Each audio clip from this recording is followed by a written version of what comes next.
J'ai le plaisir d'accueillir maintenant David Ben Ishaï. Bonsoir David. Bonsoir. Merci d'être avec nous sur Cannes en français. Ça fait très longtemps qu'on vous y avait pas entendu. Je vous rappelle que vous êtes à la tête du collectif des démocrates mobilisés. Avant de parler un petit peu du projet Trump et de la bande de Gaza, je voudrais qu'on se concentre sur les Sentinelles. Racontez-nous cette marche pour les Sentinelles à laquelle vous allez participer le 14 février prochain, une initiative d'une association caritative dont vous allez nous parler. Oui, tout à fait. On a eu l'occasion, à chaque épisode finalement extrêmement puissant, on a eu l'occasion effectivement de participer à ce qui arrivait dans le pays. Et là, on avait envie effectivement. Moi, j'ai eu l'occasion, il y a très peu de temps, il y a quelques semaines, d'aller avec mon fils à Niroz et d'être là-bas sur place et de ressentir. Et je trouvais qu'avec le collectif, on avait besoin aussi de vivre ça. C'était une occasion pour nous, à la fois de se retrouver, à la fois de marcher, à la fois de faire un don à une œuvre caritative qui va aider ces sentinelles, ces jeunes femmes. Et je trouve que ces soldats-là, elles représentent beaucoup de choses. Elles représentent du courage, de la jeunesse, elles représentent le fait que c'est le melting pot absolu.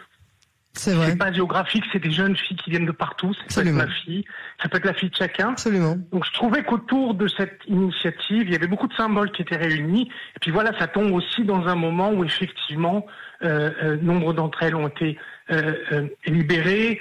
Évidemment, d'autres ne sont pas fertiles et vivantes, mais on avait vraiment envie, collectivement, et c'est venu de façon un petit peu spontanée, on s'est dit, on se joint à cette initiative, et c'est vrai que ça fait le buzz, parce qu'il y a beaucoup de gens dans notre groupe qui disent, bah oui, on a envie de se retrouver, et on a envie de marcher aussi pour participer de cette solidarité avec ces jeunes femmes. Il faut le dire, au-delà d'être les filles de tous et de toutes, c'est aussi celles qui ont vu avant tout le monde. Bien sûr. Ce qui était en train de se passer. Qui ont vu avant tout le monde, qui ont prévenu et qu'on n'a pas écouté. Et ça ne passera pas. Moi, j'ai l'habitude de pas oublier ce genre de choses. Ça ne me passe pas. Je l'ai toujours en travers de la gorge. C'est pas qu'elles l'ont vu et elles l'ont dit à leurs commandants qui leur ont dit qu'elles étaient parano et qu'il fallait qu'elles arrêtent d'embêter le monde. Quand vous dites de les aider pour quelle raison? De les aider pourquoi?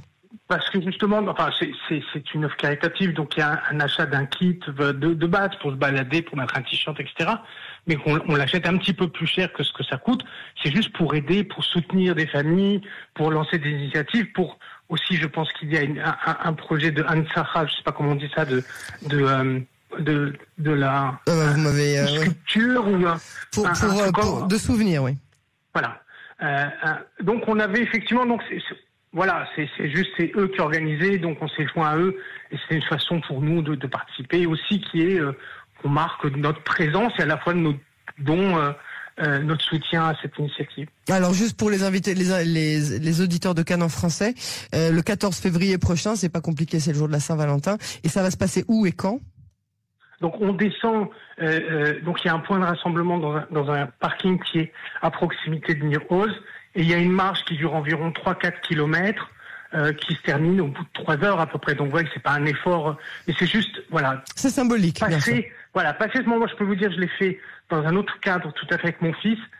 C'est des moments extrêmement importants où de recueillement, on pose son téléphone, on présente, on regarde autour de soi, et on s'imprègne, même de façon peut-être imaginaire, mais on s'imprègne de ce que cette région, de ce qui a été vécu sur place. Bien sûr.